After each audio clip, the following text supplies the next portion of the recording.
un joli matin d'automne avec des jolies couleurs. Je vais vous proposer une nouvelle recette. Je vous avais déjà donné une recette de crêpes sans gluten et sans produits laitiers. Mais j'ai trouvé j'ai fait des améliorations et je trouve que cette recette-ci est drôlement plus intéressante au niveau apport minéraux, vitamines. Donc je vous la livre. En plus elle est, je vais vous dire, carrément meilleure. Donc pour ces crêpes-là, que vous pouvez servir au petit déjeuner à 4 heures quand vous voulez, elles sont tellement bonnes et bonnes pour la santé que c'est un plaisir. Donc vous utilisez de la farine de sarrasin, pas la farine de riz, de la farine de sarrasin. Alors je vais vous lire les propriétés du sarrasin, tellement elles sont nombreuses, je ne les connais pas encore toutes par cœur. Alors il renferme du zinc, du cuivre, du manganèse, bien plus que la plupart des autres céréales. Riche en protéines, il est aussi une bonne source d'acides aminés. Il renferme un taux élevé de fibres solubles qui, en ralentissant l'absorption du glucose, nous aide à mieux contrôler notre glycémie. Alors, il améliore la circulation sanguine et aide à prévenir les maladies cardiaques. Son contenu en lysine, vitamine B, calcium, phosphore et autres minéraux sont favorables à la fonction rénale. Voilà, il ne contient pas de gluten. Vous savez, ce truc qui fait du caoutchouc dans les intestins. Donc c'est vraiment une céréale drôlement intéressante. Donc de la farine de sarrasin, du lait d'amande, vous savez, on remplace le lait de vache par du lait d'amande, bien plus intéressant pour tous les gens qui sont allergiques aux produits laitiers. Et puis l'amande fait partie des produits, des graines oléagineuses, donc qui sont aussi riches en nutriments. Du sirop de coco, le sucre de coco, hein, qui a un indice glycémique extrêmement bas, qui est très nutritif. Et puis nos graines de lin, donc les graines de lin qu'on a mixées, donc les graines de lin bourrées d'oméga 3, d'antioxydants, très bonnes pour le système aussi cardiovasculaire.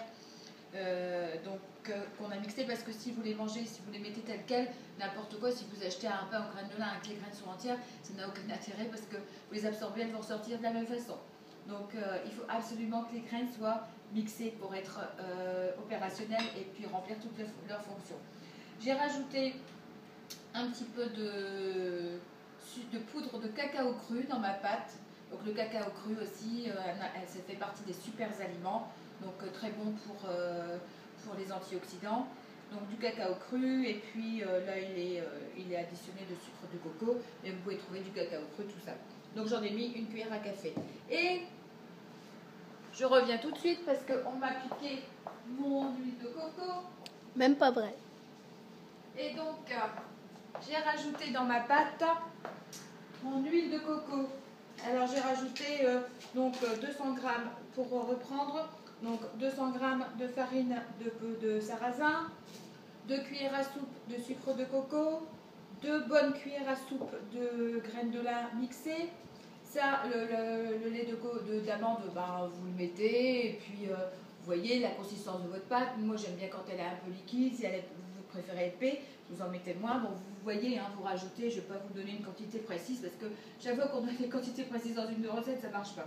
Donc vous la mettez comme vous voulez. Et puis ça, une cuillère à soupe aussi. Et je rajoute maintenant, parce qu'avant je mettais une petite cuillère d'huile de sésame ou d'huile de tournesol, je rajoute maintenant de l'huile de coco. Plus ça vient, plus on s'aperçoit que l'huile de coco, enfin, je pense qu'on le sait depuis très longtemps, mais le temps que l'information nous arrive, forcément, il se passe des lustres. Donc l'huile de coco est vraiment hyper intéressante. Elle fait partie des graisses saturées.